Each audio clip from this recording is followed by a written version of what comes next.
We begin tonight with breaking news: an arrest in the death of a jogger whose body was found along a local trail over a year ago. We want to take you live to the Bexar County Sheriff's Office. That is where you are looking at this live picture outside those doors. That's where our cameras are waiting. We are expecting the suspect arrested in this case to be walked through those doors, by deputies any moment now. Let me get you up to speed on what this case is all about. This is the death of Stacy Dramiga. She was a local runner who was known to frequent the Salado Creek Greenway Trail. This is an area that back in September 2024, she was found dead. Her family reported her missing after she did not come home after leaving for a walk. She started out, if you're familiar with that area, near Covington Park. Her body was later found about 2 miles away near DeFost Park. You can see this video here of officers who were searching the scene both by ATV and horseback, looking for any sign of any evidence in this case. Early on, there was a person of interest taken into custody, but charges were not filed. That person was later released. So this has been something a long time coming. Investigators working on this case again for more than a year. Back in August, we spoke with Bexar County Sheriff Javier Salazar, who told us that investigators at that point were really honing in on DNA evidence in the case, the death of Stacy Dramiga. So it was about 3:30, a little before then this afternoon, that we got word from the Bexar County Sheriff's Office that an arrest had been made in this homicide case. We don't know anything about that suspect yet. That is what we are waiting to find out. We showed you that live picture at those doors where we are expecting that suspect to be walked through any moment now.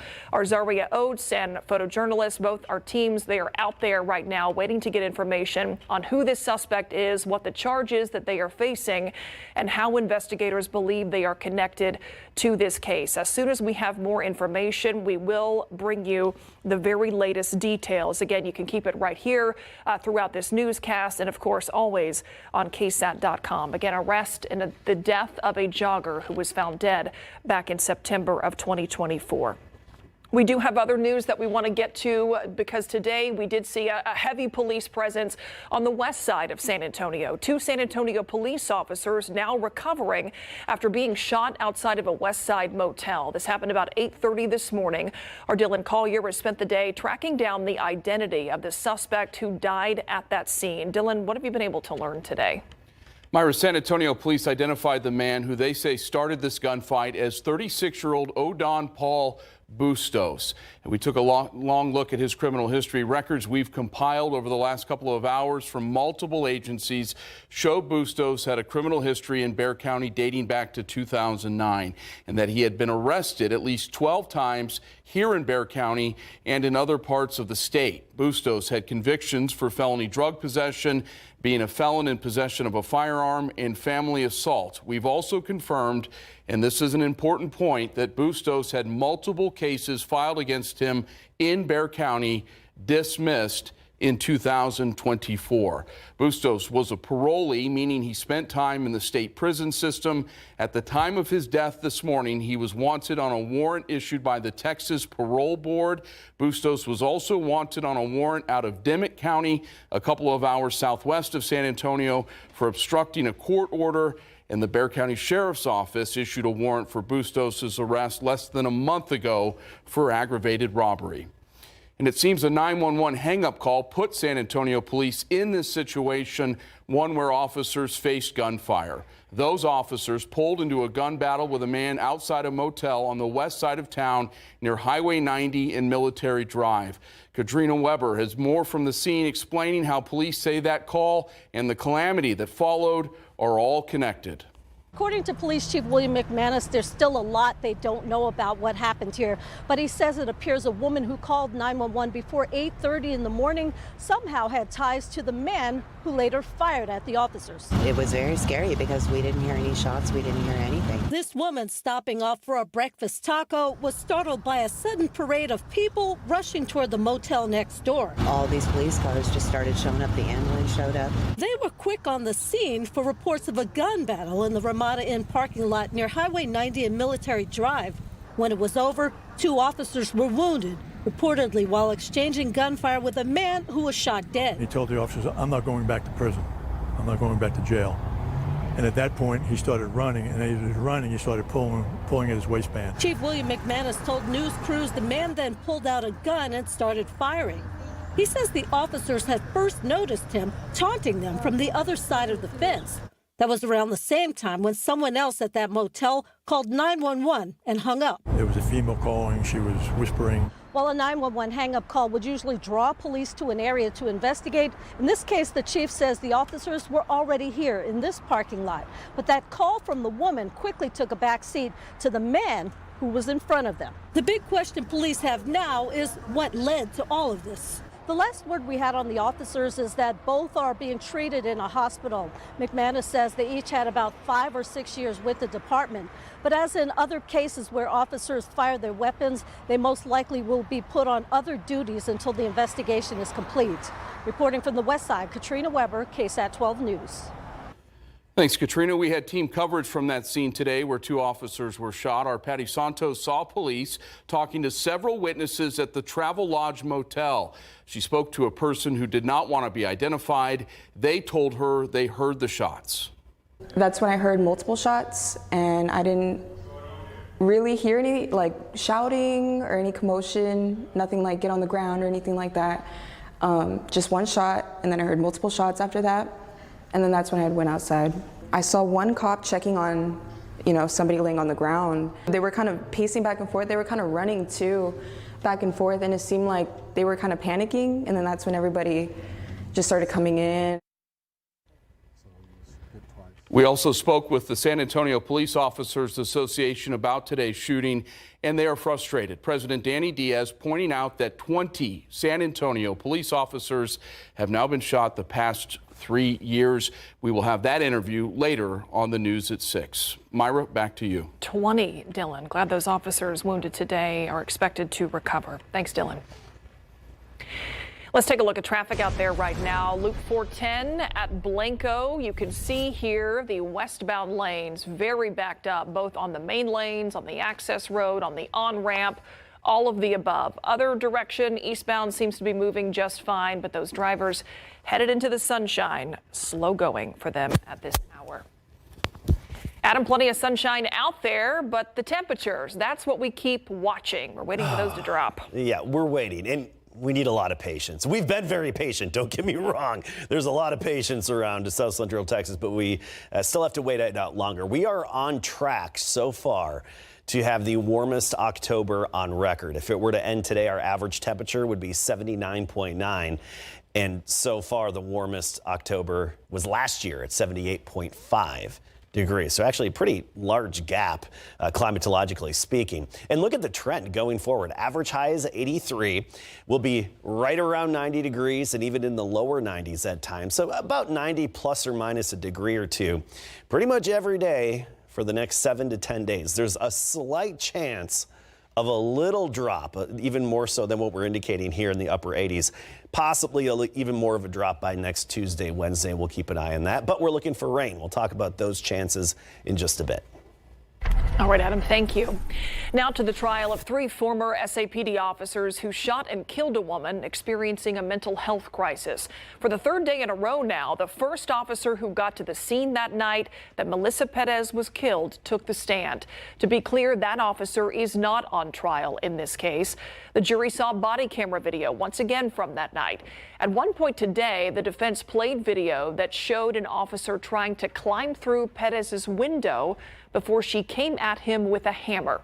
The defense asked that officer, Jesus Rojas, if he would have arrested Perez sooner, would she have been killed? If you had handcuffed her and did what you were supposed to do, you would agree with me, what we've seen on these videos never would have happened, right? Like I said, never got to that point. And you would agree. The 3 officers on trial are Alfred Flores, Eleazar Alejandro, and Nathaniel Villalobos. The big question in this case is, did they violate protocol in shooting Melissa Perez? Testimony is expected to continue tomorrow, and you can watch our live stream of this trial as it happens on all of our KSAT streaming platforms. Bexar County Judge Peter Sakai delivered his State of the County address today, and that included a big push to get information on Propositions A and B to voters. Those are two key funding measures affecting the future of the Frost Bank Center and that proposed downtown Spurs Arena. Sarah Acosta is live from the Spurs' current home, the Frost Bank Center. Sarah, this event today was hosted by groups that are in support of both Props A and B. That's right, Myra. Groups like the Greater San Antonio Chamber of Commerce hosted this event where they invited the Spurs and the Rodeo, who are, of course, in favor of Props A and B, and they moderated a conversation where they were answering those questions. They even handed out stickers and buttons and flyers like this, answering those questions. And we'll talk about what Judge Sakai had to say about those propositions in just a bit, but here's what he highlighted in his speech earlier today. Now, he touted delivering 3 balanced budgets with no property tax increases or deficits. In regards to public safety, he spoke about how the county added 50 new sheriff and constable deputies to keep neighborhoods and schools safe. Mental health was a big focus, saying $20 million was spent on providing mental health services for schools and $31 million on mental health awareness and prevention to local nonprofits. The judge also highlighted new investment in new jobs like Toyota and 2 new Japanese businesses that are expanding or opening businesses in Bexar County, which he says will bring in hundreds of millions of dollars in new investment and thousands of new good-paying jobs. He also mentioned $178 million has been invested in new projects like public transportation, addressing congestion and mobility and internet connectivity. But like Myra mentioned earlier, a big focus was on Propositions A and B. His message was clear. The county will respect whatever voters decide this November election. However, he says it's crucial for the county to focus on revitalizing the east side and downtown area, calling both of these propositions opportunities for that growth. Now, Prop A aims to take care of the Freeman Coliseum and Frost Bank Center. Prop B focuses on funding Bexar County would contribute to a new Spurs Arena. He wanted to provide information on what passing these props would look like. He says if Prop A is passed, the rodeo can make $750 million in that 1 month. That's doubling the amount the rodeo currently brings in every year. He also wants to avoid the fate of another famous arena that became a mere shell of what it used to be. The Frost Bank Center cannot become the next Astrodome. That can't happen. And we have an opportunity for growth. He added that whatever the voters decide, the county will focus on ways to revitalize the east side. We have covered several rallies from local group Cops Metro that is against the propositions. Their main concern is asking what else Bexar County could build with this venue tax. Our scarce public funds are not play toys. They're for public projects, for the common good.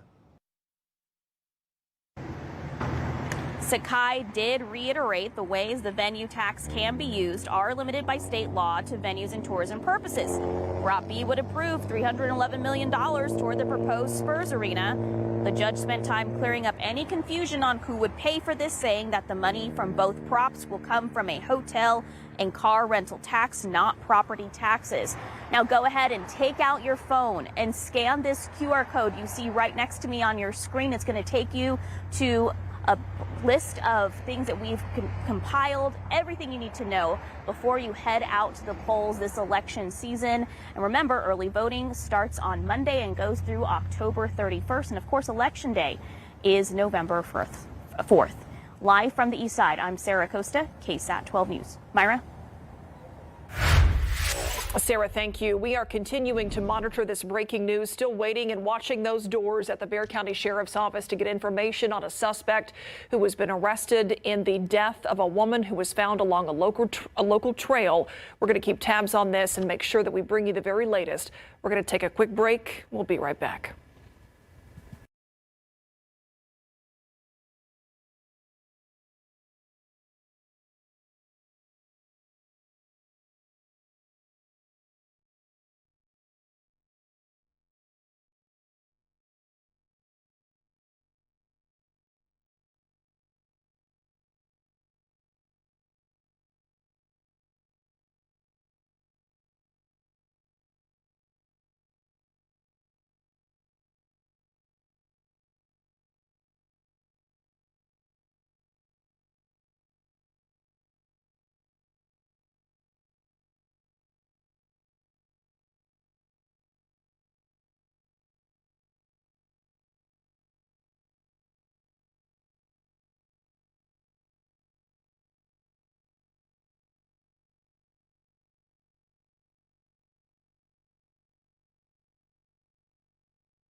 Our KSAT crews are ready to bring you any information as soon as we get it, waiting for that suspect to be walked by deputies through those doors from the sheriff's office.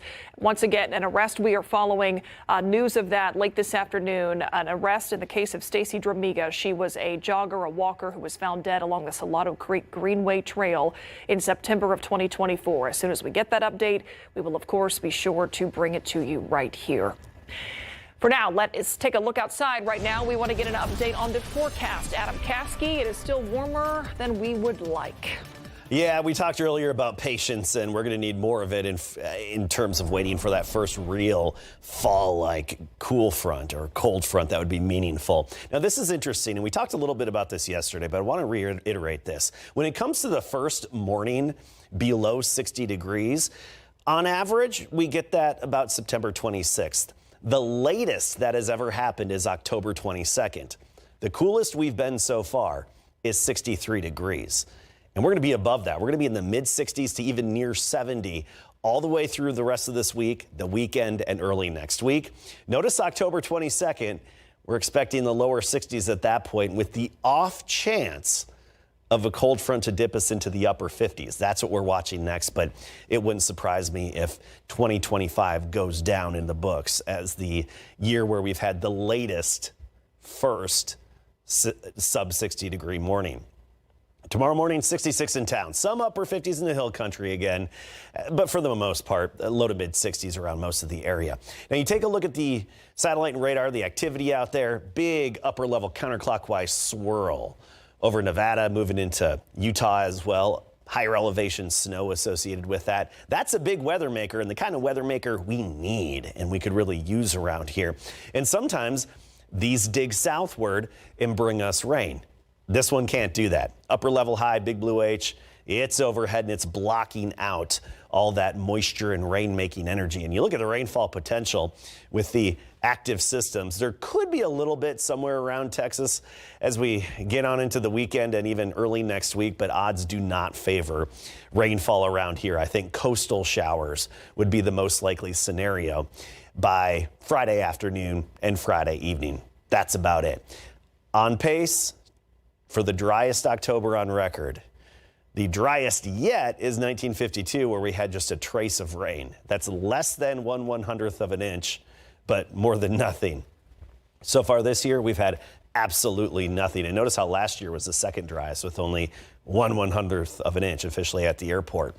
Unfortunately, rain prospects still just very bleak. 90 right now, but a dew point of 55, so not too humid. That's the key. And the humidity is not going to really be at the tropical oppressive level anytime soon. We get nice breaks from the humidity, especially in the afternoon. And that trend should continue.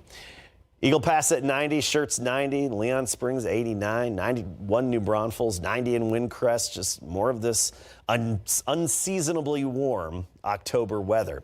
86 though by 7 o'clock and 82 by 9 p.m. So beautiful evening again, especially with this lack of humidity in the air. Tomorrow, near 80 at noon.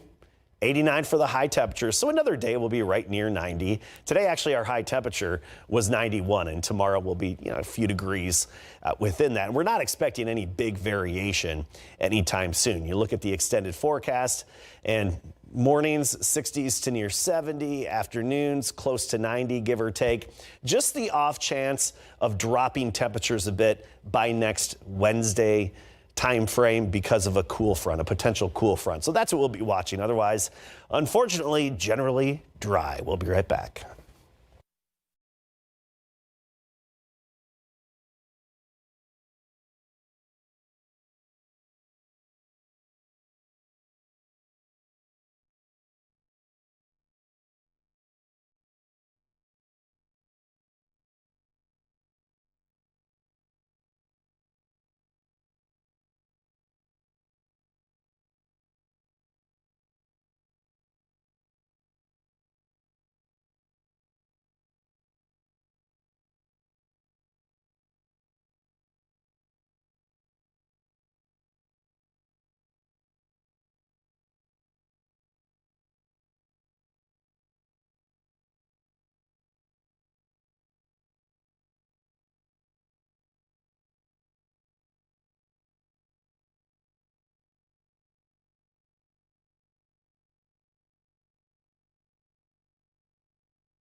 Continuing to monitor this breaking news out of the Bexar County Sheriff's Office. We understand Sheriff Javier Salazar is there. Looks like this is the suspect that they have just walked out of those doors we've been watching over the last 20 minutes.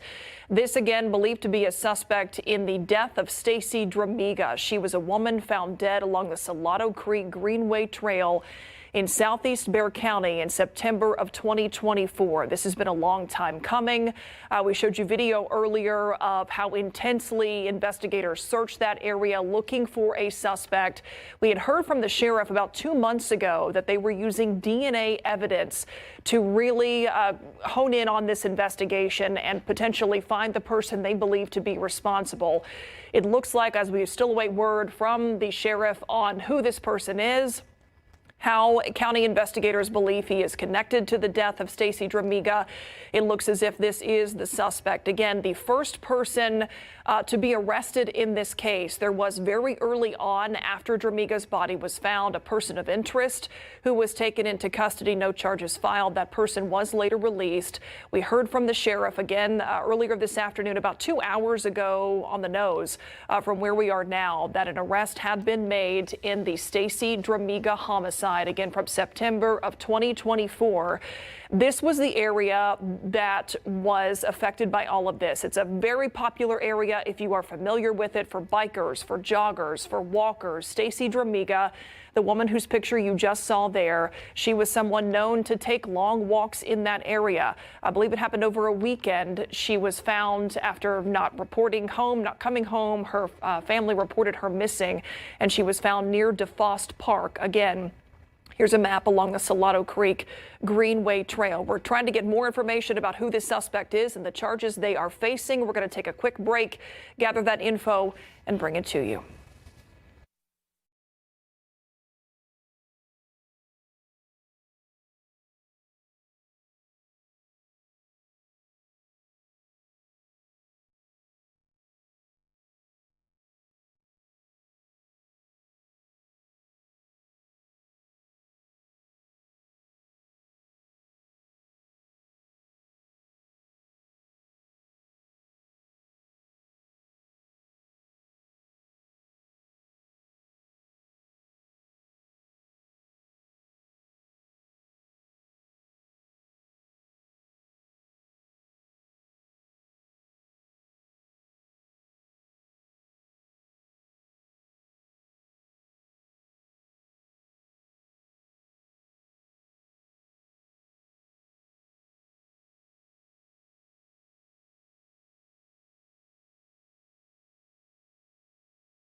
We have new information and breaking news we continue to follow throughout this show. We now know the suspect arrested in this homicide case is Samuel Akin Charon, facing capital murder charges and charges of tampering with a corpse. Here is Bexar County Sheriff Javier Salazar.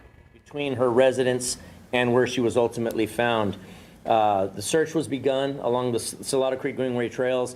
We had a bunch of Bexar County deputies out there, San Antonio Park Police as well, and I believe SAPD Eagle was also helping us out in the area. A park police officer was able to find the remains that we were able to positively identify shortly thereafter as Ms. Dramiga. Her cause of death was identified as blunt penetrating trauma to the head. She was also sexually assaulted and burned, partially burned. We were able to collect some DNA from Ms. Dramiga's body on that day, but additionally from a rock that we believe was used was most likely the murder weapon. We were able to find DNA on that rock as well. In the weeks that followed, we began a search trying to identify this person. We were able to determine that through that DNA sample that the DNA on the rock and the DNA taken from Ms. Dramiga's body was indeed the same male subject. But at that point, we still did not know who. That DNA was run through the CODIS Details there from system. the sheriff in the arrest of this CODIS, capital as you murder all case. know, We are live streaming this